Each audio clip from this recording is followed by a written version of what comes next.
Now, equity gets a little bit messy, however, because it will be dependent on the type of organization in terms of how it will be structured. So if we're talking about a sole proprietorship, the equity is pretty straightforward because you only have one owner. So that represents the amount of the assets or the value of the assets that are attributable to the owner as opposed to the liabilities.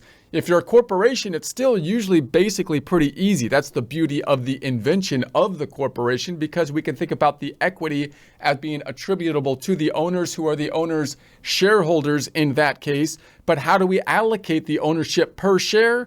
We basically break that ownership into equal values represented by the stocks, which is kind of similar to an idea of money, of cash having an equal value. And then we distribute those the ownership out based on how many shares of stock is earned, which means that the equity section is still pretty basic, even though you're going to have a whole bunch of different owners, as opposed to a partnership, which is possibly the most complex kind of structure, because you could have two or more people as the owners. You could have a bunch of partners involved, but instead of equally breaking out the ownership using shares, you're going to use partnership agreements. And that means that you're going to have to track actual different equity accounts per partner.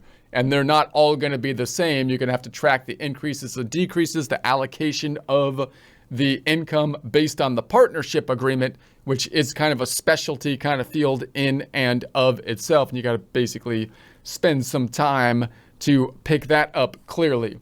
All right, so then if we go into each of these, then we could